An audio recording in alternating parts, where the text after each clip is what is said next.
Welcome to Little English Studio, the channel where we bring history, culture, and the wonders of our world to life in clear and simple English.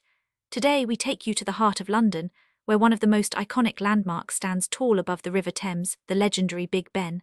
A tower, a clock, a bell, and a story that echoes across centuries. Let's begin our journey. London, 1834. The Palace of Westminster, home of the British Parliament, was engulfed in flames.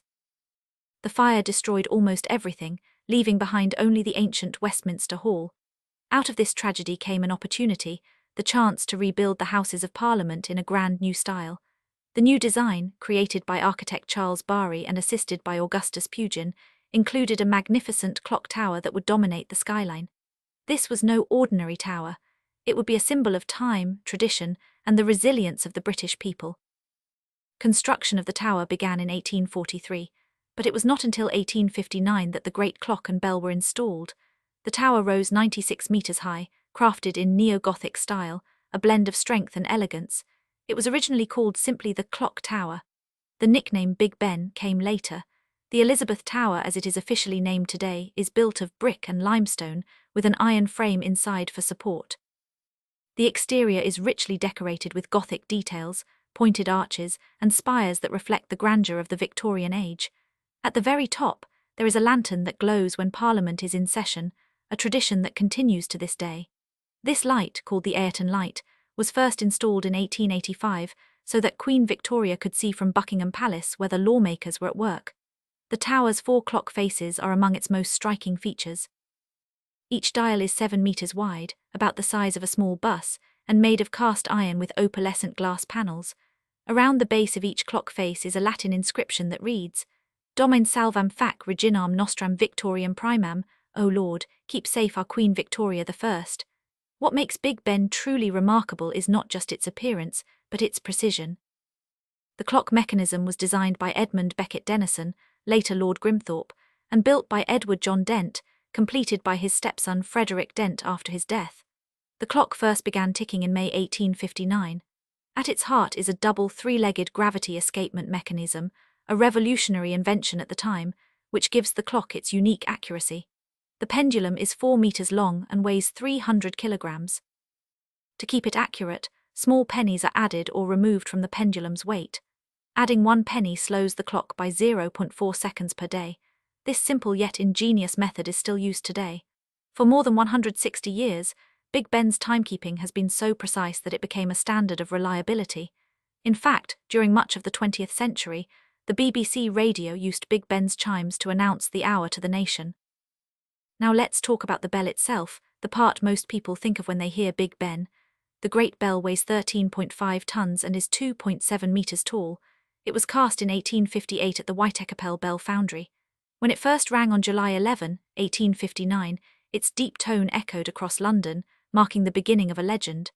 Interestingly, the name Big Ben originally referred only to this bell, not the tower or the clock. Some say it was named after Sir Benjamin Hall, a large man who oversaw its installation. Others believe it honoured Benjamin Count, a heavyweight boxer of the era. Whatever the truth, the name stuck, and today the entire tower is known as Big Ben.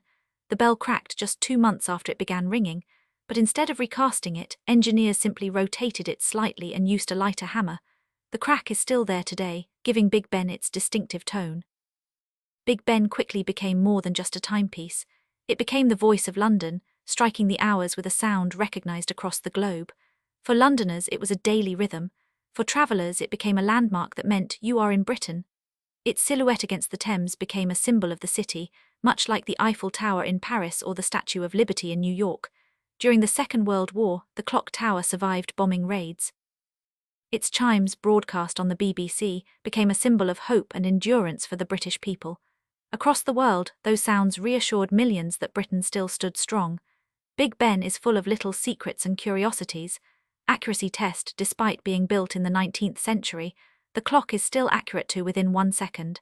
Engineers use old pennies to adjust it even today. Chimes of freedom, during special events such as the funeral of Winston Churchill or the New Year's celebrations, the chimes of Big Ben take on special meaning. Silences in history, there have been times when Big Ben was silenced, for maintenance during strikes or in moments of mourning, such as after the death of Princess Diana in 1997. Cultural icon, Big Ben appears in countless films, from Peter Pan to V for Vendetta, and even in video games. It is an instantly recognizable emblem of British culture. The Great Renovation, from 2017 to 2021, Big Ben underwent its most significant restoration in history, costing £80 million.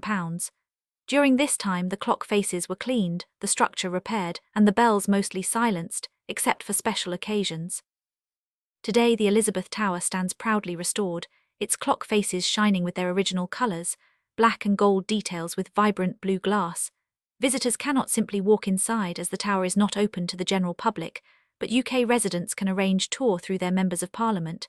Even from the outside, millions of tourists come every year to stand beneath Big Ben, listen to its chimes, and capture that perfect photograph. Big Ben is more than a building. It is the heartbeat of Britain, a reminder of history, tradition, and the passage of time itself. And that was the story of Big Ben, the mighty clock tower of London, a symbol of endurance, precision, and culture. From royal ceremonies to wartime resilience, from daily life to global fame, Big Ben continues to stand tall as the voice of Britain. Thank you for watching this episode of Little English Studio. If you enjoyed learning about Big Ben, don't forget to like, comment, and subscribe for more stories of world wonders, history, and culture, told in clear and simple English. See you in the next video.